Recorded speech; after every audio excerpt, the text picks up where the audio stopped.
So out of nowhere mga kaibigan, habang sasalo-salo kami nang wala naman okasyon, kaayaan lang sa Borahat with Choboboy and Maximoto, nakita ni Maximoto na naka-live si Kong TV, which is nandito sa Bicol sa may Ago Foundation. Di ko alam, siguro nagla-live sila about sa mga paranormal something kasi abandonado yung hospital na yon. So tayo naman, di naman tayo na-inform, ngayon lang natin nakita. So try natin puntahan para naman makapagpa-picture ulit, lalo na tong girlfriend ko. Yeah. Kasi idol nga, sana nga nandun si B. Hindi ko alam eh, tingnan natin. So sana abutan natin, let's go. So papunta na kami doon mga boss. Ano B? Let's go. Nag-retouch na, magpapa-picture ba naman eh. Retouch guys para fresh. Galing ba naman kami sa inom eh. Kong, pasensya ka na brother, minsan ka lang dito sa Bicol and idol ka na itong mga kasama kong vlogger.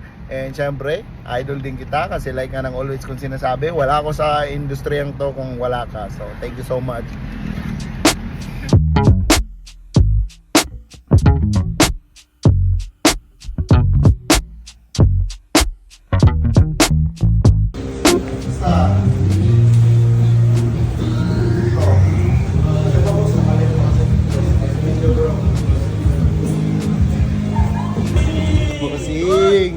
Good!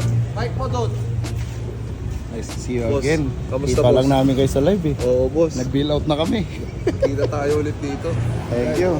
Bossing, kamusta? Welcome to Bicol. Oo. Thank you boss. Bossing!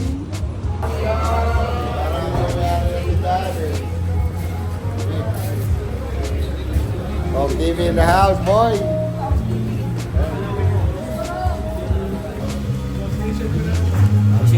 Boy, boss, kamusta? Bossing. Nice to see you. Nice to meet you. Nice to meet you.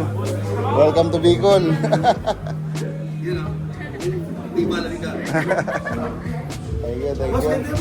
Ah, oh, sige lang. Kaya lang kayo. Thank you. Alright, pasok kayo, pasok. Yes, sir. Pasok.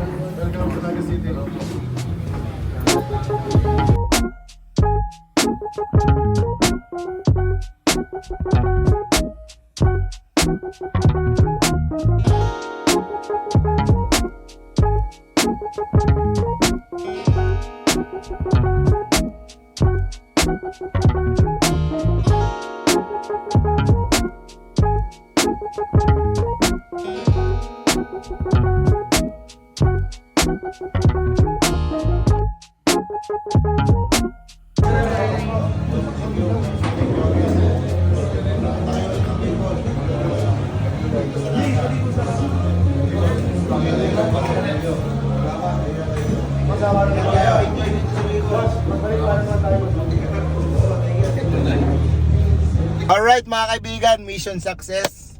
Nakita natin ulit si Kong, nakita na kami dati sa Manila. Ano ba? Happy ka ba? Yeah. Oo, picture ka, di ba? Sulit. Sulit yung ano. First time mo ba makita ng personal si Oo, Kong? first time ko lang. Sayang nga, wala si V, di ba? So, Hello mo, baby. it's a best experience again for the second time around na na-meet ko siya. Kilala niya na ako mga boss kasi syempre yung mga influencer kasi parang nakikita mo lagi, di ba? Tapos yun nga, yung isa sa mga member ng Team Payaman na si Nelson Mendoza is kilala ko personally, teammate ko sa basketball, and siguro yun, nagkwento-kwento nila. Kaya nga sabi ni Dudo tapos ni Borong, ang laki mo pala sa personal, di ba? Kasi syempre basketball player ako. So it's a best experience mga kaibigan. Nice to see you again Kong TV for the second time around. Sana mag-enjoy kayo dito sa Bicol. Marami pa kayong pwedeng puntahan dito ng mga iba-ibang lugar, di ba? Next time pag napunta kayo dito, mag-contact lang kayo sa akin or sa Papa Tantan, di ba? And pwede namin kayong iikot dito sa buong Bicol. Pag may free time lang kayo, di ba? So thank you so much Kong sa pagpayag na mag-picture. Syempre alam ko naman ikaw yan, di ba? Hindi ka naman, di ba? Kilala naman kita. Nakapollow na ako sa'yo since 64,000 subscriber ka pa lang. So alam ko yung ugali mo, hindi yan nagbago. So yun, thank you so much sa pagpa-unlock sa amin na magpa-picture ng mga kaibigan ko like nila Maximoto, Chububoy, si B-Boy Reperesa. Sayang nga wala si Papa Tantan eh, may lakad eh, di ba? And syempre yung girlfriend ko, si Jai, so nakapagpa-picture din siya. And thank you. Sana mag-enjoy kayo dito sa Bicol. God bless sa inyong lahat. It's Boss Karepa. Peace!